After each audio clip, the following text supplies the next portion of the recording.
Hello बच्चों, कैसे हैं आप सब? होप सो बढ़िया होंगे। आज हम करने वाले हैं मैथ्स की वर्कशीट नंबर 8। ठीक है, ये आपके सामने है बेटा। पॉलिनॉमियल्स क्या है इसका? बहुपद मतलब पॉलिनॉमियल्स। मैंने पॉलिनॉमियल पे कई सारी वीडियोस डाली हुई है अपने चैनल पर। आप चाहें तो वो देख सकते हैं। ठीक है, उसमें बहुत सारी चीजें आपको आसानी से समझ आ जाएगी। देखो, पॉलिनॉमियल्स में सबसे पहले हम देखते हैं बेटा गुणांक। ठीक है, क्या देखेंगे हम इसमें? सबसे पहली लाइन में आपको इसमें क्या दिया हुआ है? गुणांक दिया हुआ है। ठीक है, एक बहुपद के प्रत्येक पद का एक गुणांक होता है। गुणांक मतलब कोफिशिएंट देख रहे हैं हम। ठीक है, गुणांक देखेंगे मतलब कोफिशिएंट। ठीक है, इसमें क्या है बेटा? कोफिशिएंट क्या होता है? जैसे मान लो मेरे पास इक्वेशन है ये वाली। देखो यहाँ पर इक्वेशन आपको दी हुई है, x की पावर 3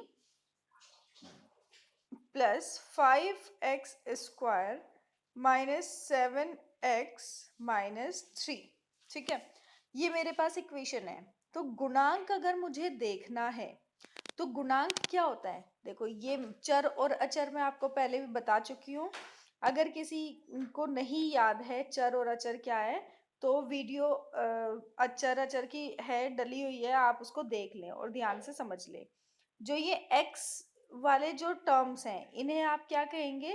चर पद कहेंगे। इन्हें क्या कहते हैं? चर पद। ठीक है, और जो ये कांस्टेंट टर्म्स है, मतलब जो ये गिनती वाले शब्द हैं, इनको आप क्या कहेंगे? अचर पद। अचर पद मतलब जो अपना मान कभी नहीं बदलते, और चर मतलब जो अपना मान बदलते रहते हैं।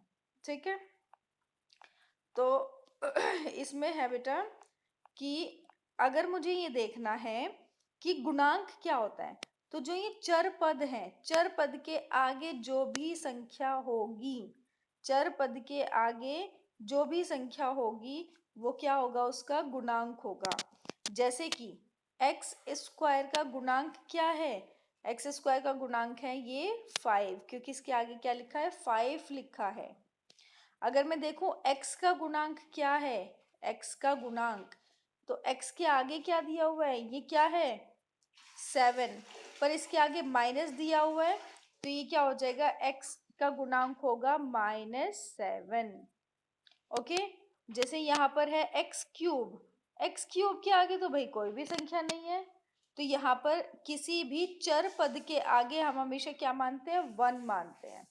ठीक है, तो इसकी एक्स अगर मैं देखूं एक्स क्यूब का गुणांक, तो एक्स क्यूब का गुणांक क्या हो जाएगा बेटा? 1 हो जाएगा। क्या हो जाएगा इसका गुणांक? 1। तो आप समझो बेटा इस चीज को कि गुणांक क्या होता है।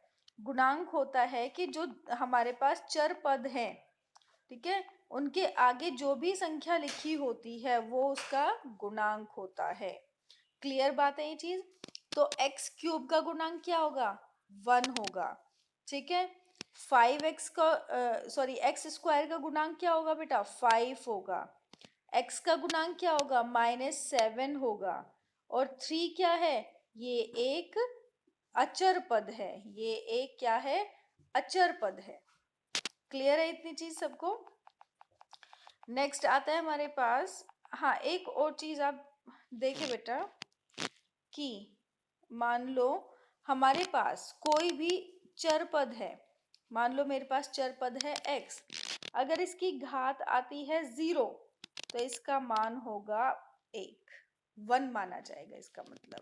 ठीक है, तो यहाँ पर जैसे हमारे पास ये कांस्टेंट टर्म है, जो ये कांस्टेंट टर्म है हमारे पास, ये कांस्टेंट टर्म का मतलब ये है कि इसके पास कुछ भी चर पद नहीं है। तो क्योंकि उस चर पद की घात क्या होगी? 0 होगी, तो कि वो क्या हो गई होगी? 1 हो गई होगी।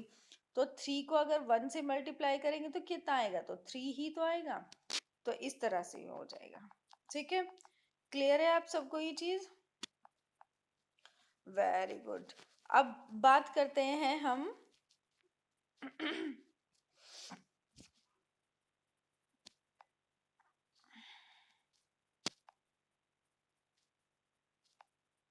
हाँ जी बेटा, अब हम बात करते हैं इस पर आते हैं हम, डिग्री। बहुपद की घात क्या होती है बहुपद की घात? एक सेकेंड।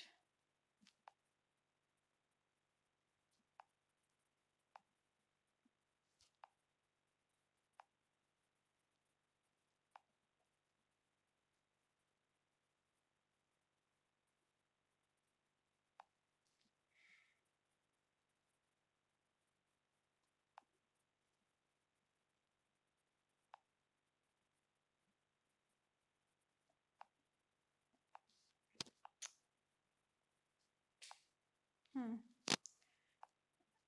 तो नेक्स्ट आता है बेटा हमारे पास बहुपद की घात। ठीक है, ये चीज दिखाई दे रही है बहुपद की घात। एक बहुपद में चर की सबसे बड़ी घात केवल पद के घातांक को बहुपद की घात कहते हैं। देखो इसमें बहुत सिंपल सी चीज है। बहुपद की घात मतलब degree of the polynomial. Polynomial का मतलब क्या है? हमारे पास देखो ये पॉलिनोमियल है बेटा। 2x⁴ minus 3x⁴ plus 4x⁴ plus 2x+7। ठीक है, तो ये हमारे पास क्या है? पूरा का पूरा एक बहुपद है, पॉलिनोमियल है। अगर मुझे इसकी घात देखनी है कि इस पूरे बहुपद की घात क्या होगी, तो इस पूरे बहुपद में सबसे बड़ी घात देखो बेटा क्या है। देखो इसकी क्या है? इसकी पावर 9 है, इसकी 6, इसकी 3, इसकी यहाँ पर 1 माना जाएगा क्योंकि कुछ भी नहीं है। ठीक है, तो सबसे बड़ी घात क्या है इसमें? 9 है। 9, तो इस बहुपद की घात क्या हो जाएगी बेटा? 9 हो जाएगी।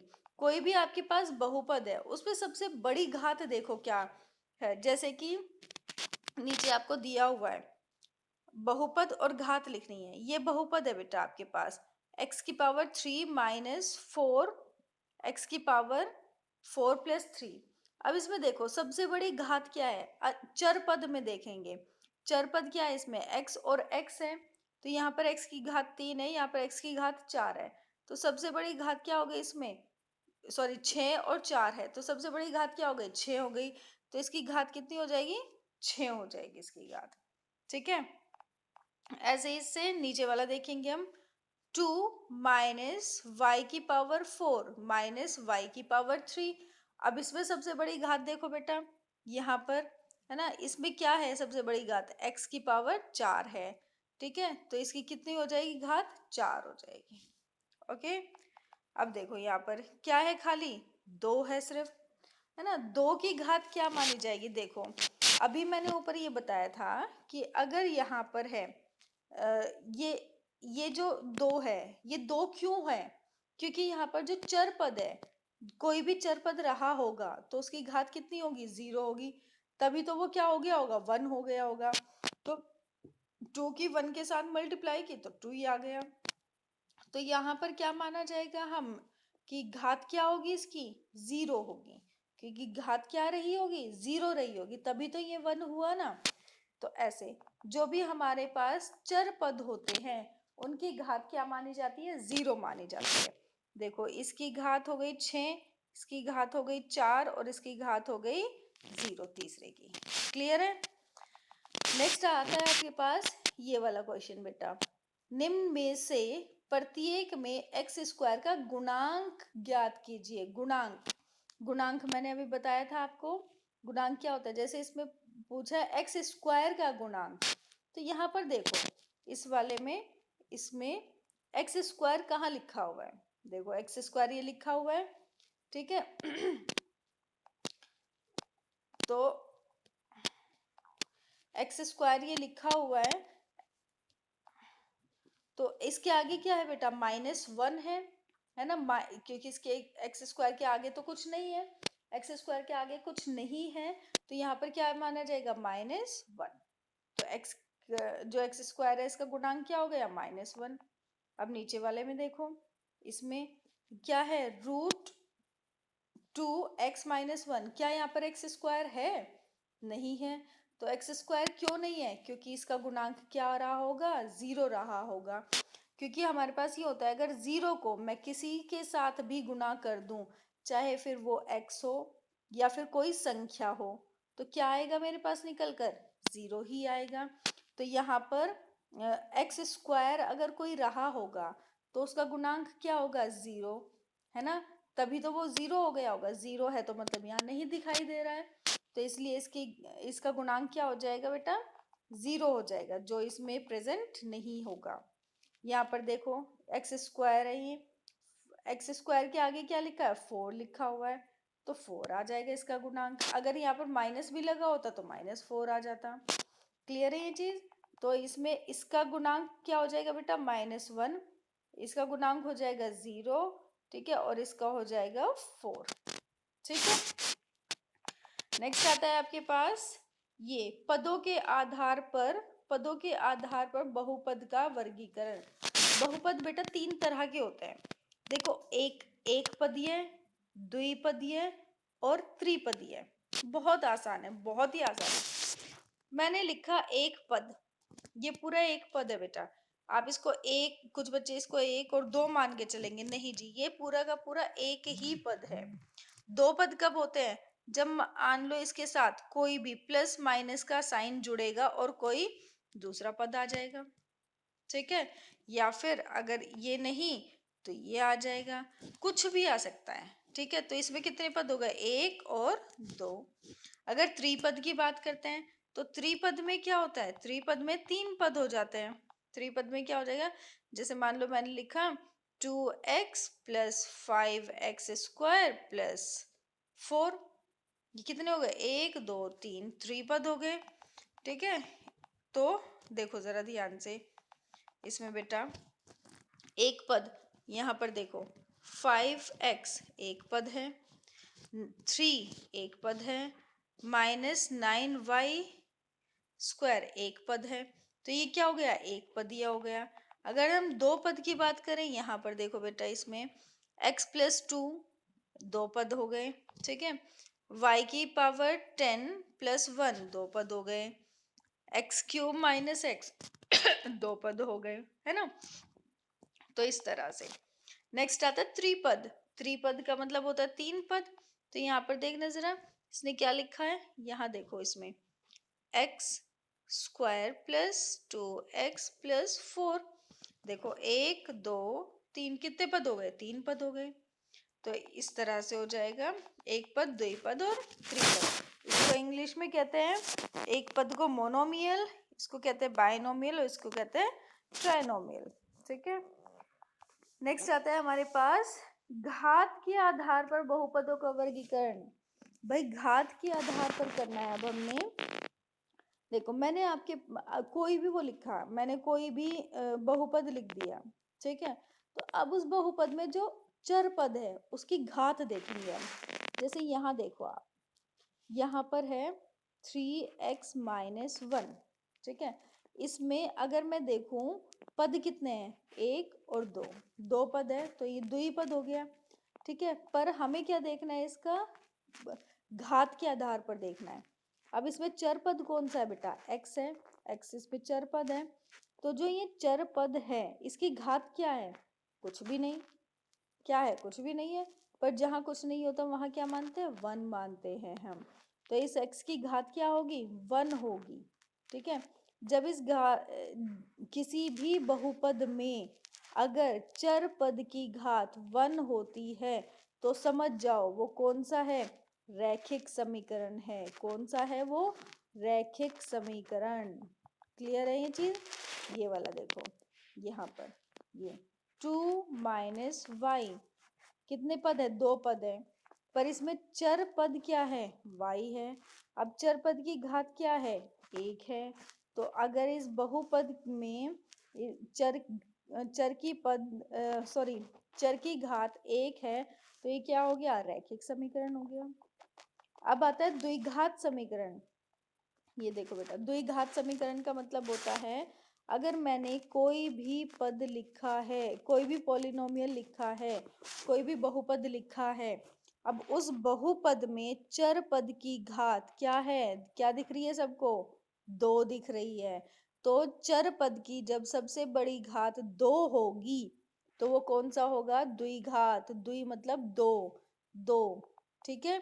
तो वो होगा द्विघात समीकरण। जैसे इसका ये वाला देखो example, 3x square minus 5x plus 2, ठीक है। अब इसमें चर पद कौन सा है? x, इसमें चर पद कौन सा है? x है, ठीक है। पर चर पद में सबसे बड़ी घात क्या है बेटा? 2 है। तो कौन सा हो गया? ये हो गया द्विघात समीकरण, ठीक है। नेक्स्ट आता है आपके पास त्रिघात समीकरण, त्रिघात बहुपद, ठीक है। त्रिघात बहुपद, त्रिघात बहुपद में क्या होता है? त्रि का मतलब 3। देखो जरा यहाँ पर ध्यान से क्या लिखा है, 2x की पावर 3 प्लस 2x प्लस 1। भाई इसमें सबसे बड़ी घात क्या दिख रही है? देखो x और x दो बहुपद हैं, सॉरी दो चर हैं, दो जगह चर है, तो इस चर की सबसे बड़ी घात क्या है? 3 है, ठीक है। तो ये कौन सी समीकरण हो गई? त्रिघात समीकरण हो गई। ये चीज ध्यान रखना बेटा, अगर चर पद की घात 1 है तो वो रैखिक समीकरण, अगर चर पद की घात 2 है तो वो द्विघात समीकरण, अगर चर पद की घात 3 है तो वो त्रिघात समीकरण। ओके, अब जैसे ये वाला क्वेश्चन देखो, ये वाला, निम्नलिखित बहुपदों में से एक पदीय, द्विपदीय और त्रिपदीय, सॉरी एक, द्वि और त्रि रैखिक समीकरण द्विघातीय व त्रिघातीय बहुपद छांटिए, ठीक है। आपको इसमें वही चीज छांटनी है बेटा। देखो जरा, सबसे पहला क्या है? y cube plus y cube plus y। अब इसमें बहुपद की सबसे बड़ी घात क्या है? 3 है, और 3 क्या होता है? त्रिघात समीकरण होता है, तो ये क्या हो जाएगा? त्रिघात बहुपद हो जाएगा। अब इसमें देख लो बेटा, 2x की power square plus 3x minus 1 इसमें सबसे बड़ी घात क्या है? देखो 2x square plus 3x minus 1, सबसे बड़ी घात क्या है? 2 है, तो ये द्विघात समीकरण हो गया, ठीक है। अगर सबसे बड़ी घात 3 है तो वो त्रिघात बहुपद है, ठीक है। अगर सबसे बड़ी घात 2 है तो वो द्विघात बहुपद है, और अगर सबसे बड़ी घात 1 है तो वो रैखिक समीकरण है। इसका तीसरा देखो बेटा, सिर्फ क्या लिखा हुआ है यहाँ पर तीसरे क्वेश्चन में? z की पावर 2। अब z की पावर 2 है, 2 है तो क्या होगा? द्विघात समीकरण होगा। यहाँ पर चौथे में देखो क्या है, यहाँ पर y की पावर क्यूब दिया हुआ है ना, तो क्यूब है तो क्या हो गया? त्रिघात समीकरण। पांचवा क्वेश्चन देखो, y प्लस 1, ठीक है। क्या है? y प्लस 1 चर पद है, ये चर पद की घात क्या है? 1 है, 1 है तो क्या है? रैखिक समीकरण है भाई, बहुत ही आसान चीज है। अब इसमें देखो, x square plus root 3 square आ गया, दो द्विघात हो गया, ठीक है। इसमें देखो, इसमें क्या है? x की क्यूब है, यहाँ पर x की पावर 2 है, ठीक है। तो सबसे बड़ी घात क्या है बेटा? 3 है यहाँ पर, ठीक है। तो त्रिघात समीकरण हो गया। इस तरह से आप ये सारे के सारे क्वेश्चंस कंप्लीट करेंगे। नेक्स्ट आता है आपके पास नेक्स्ट क्वेश्चन आता है आपके पास ये सही गलत का, ठीक है। नेक्स्ट क्या है आपके पास? सही गलत का क्वेश्चन है। सही गलत में क्या दिया हुआ है आपको? 5x cube minus 4x square plus 3 बहुपद में, इसमें यहाँ पर देखना बेटा, बहुपद में गुणांक क्या है? गुणांक यहाँ पर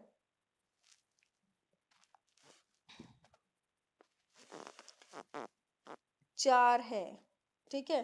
बताओ जरा, अब इस समीकरण में देखो, इस समीकरण में एक्स स्क्वायर का गुणांक क्या है? 4 है भाई। एक्स स्क्वायर देखो ये रहा, ठीक है। एक्स स्क्वायर के आगे क्या है? 4 है, बिल्कुल सही बात है। पर इसके आगे माइनस भी तो लगा है, तो इसका गुणांक क्या है? -4 है। ये गलती नहीं करनी है आप लोगों को, ठीक है। देखो नेक्स्ट, बहुपद 4x स्क्वायर की घात 2 है। हाँ भाई, इसमें क्या है? ये एक्स स्क्वायर, ठीक है। क्या है? घात 2 है, तो ये बिल्कुल सही है।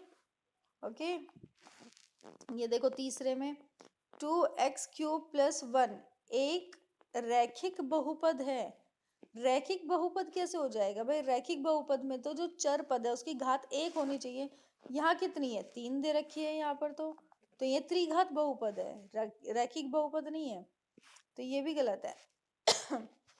बहुपद ये √5x + 1 में x का गुणांक -5 है। देखो x के आगे क्या है बच्चे, √5 है, तो बिल्कुल सही है ये चीज कि x के आगे क्या है, √5, तो x का गुणांक क्या हो गया, √5 हो गया। बिल्कुल सही बात।